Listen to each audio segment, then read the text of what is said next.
이 뉴질랜드에서 일어난 가방 시신 사건 유력 용의자가 뉴질랜드 현지로 송환이 됐습니다. 자, 이 관련 내용 전해드리기 전에 일단 어떤 사건인지 발생 때부터 좀 살펴보죠. 일단 지난 8월 뉴질랜드 오클랜드의 남부 지역에서 이 한 가족이 온라인 중고물품 경매로 2개의 여행 가방을 구입을 했습니다. 그런데 그 안에서 어린이 시신 2구가 발견이 된 건데요. 이 현지 경찰이 수사를 통해서 이 숨진 아이들이 사망 당시에 각각 10살, 7살이었고 3, 4년 동안 유기돼서 방치돼 있었던 것으로 보인다, 이렇게 판단을 했습니다.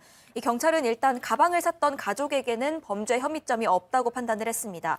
대신 이 가방이 보관됐던 창고가 있는데요. 이 창고를 장기 임차했던 한국계 여성이 있습니다. 바로 아이들의 모친인데 이 여성을 용의자로 특정해서 인터폴 적색 수배를 요청했습니다. 이 여성은 뉴질랜드 이민을 통해서 현지 국적을 취득했고 사건 이후인 2018년 7월쯤에 한국에 입국해서 도피 생활을 이어온 것으로 파악이 됐습니다. 경찰이 뉴질랜드로부터 공조수사 요청을 받아서 지난 9월 울산의 한 아파트에서 이 40대 여성을 검거했습니다.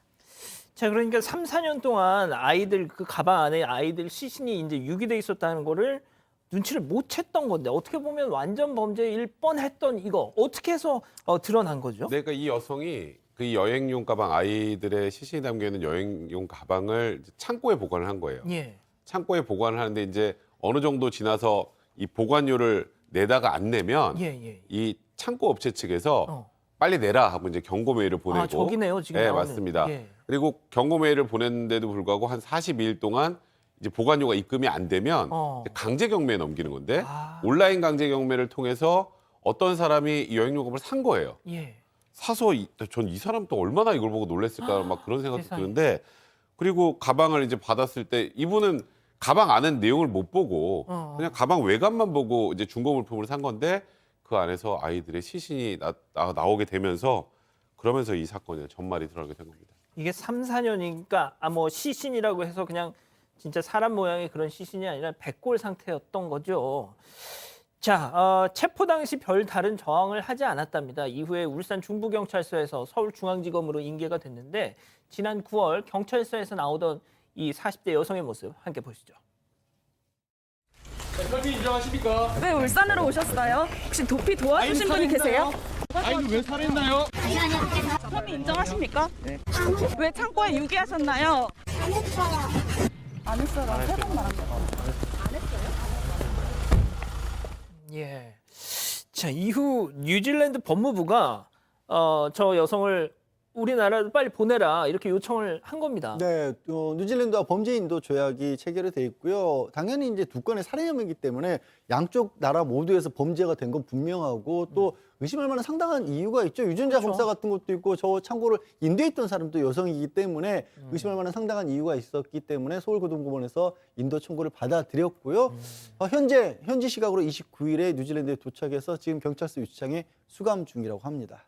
아직은 뭐 송환도 됐고 뉴질랜드 수사 당국도 이제 이 사람이 맞을 거다라고 의심은 하고 있지만 여전히 아직까지는 용의자입니다.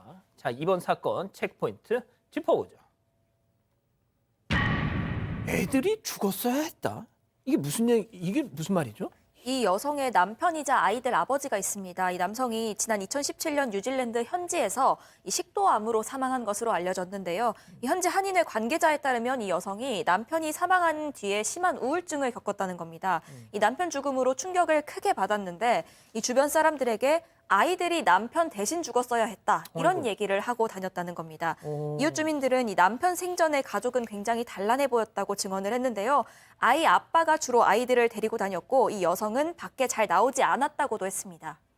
교수님, 저게 무슨 뜻일까요? 글쎄요, 지금 이제 그 아이 아빠가 주로 아이들을 데리고 바깥에 나오고 그리고 엄마라고 하는 존재는 그렇게 바깥에 잘 안 나왔다는 거 보니까 좀 내성적이고 아마 자기 남편에게 여러 가지 어떤 그 정신적인 의지를 한 것 같은데요. 통상 그 아이보다도 뭐 드물긴 하지만 남편이 먼저 세상을 떠는 그런 불행한 일이 가끔씩은 있습니다.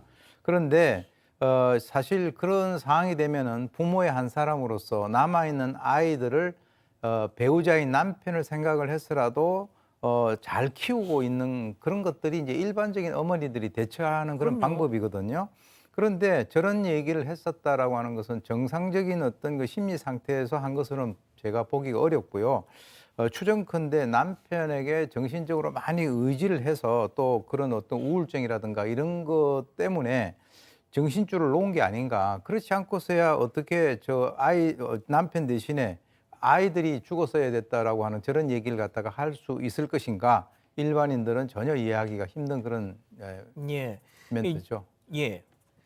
뉴질랜드 수사 당국에서 이 아이들의 백골을 발견했을 때 사망한 지 한 4년 정도 된 것 같다 이렇게 추정을 했었는데 마침 4년 전 2018년도에 이 40대 여성이 한국에 입국을 했습니다. 그러니까 약간 어떻게 보면 이게 악귀가 좀 맞는 상황인 건데 자 그런데 이 입국 이후에 좀 행적이 좀 이상했더라고요. 그러니까 이 40대 여성이 작년 12월에 칼에 찔린 상태로 병원에 이송이 됐었습니다. 그러니까 다른 사람이 나를 칼로 찔렀다고 주장을 한 건데요.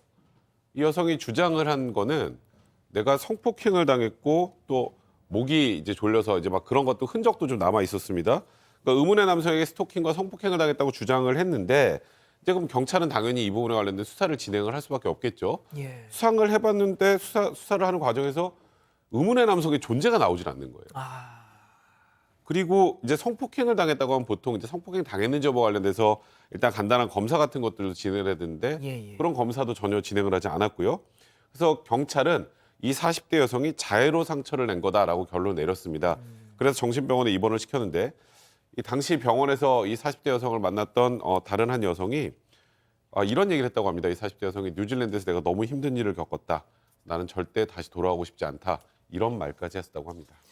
자 교수님 이 사람이 말이죠. 당신 애들 어째서 그러니까 처음에는 주변에는 뭐 아이들 없다고 했다가 또 언제는 또 뭐 아이들 뭐 시댁에 맡겼다고 했다가 또 뭐 보육원에 막 말이 계속 달라지고 횡설수설하고 말이죠. 그것은 사실 잘 모르는 그런 지인들한테는 아예 나는 아이가 원래 없어요라고 얘기를 하는데 그런데 친척들은 아이가 있다는 사실에 대해서 알고 있지 않습니까? 그러니까 이제 시댁에 맡겼다.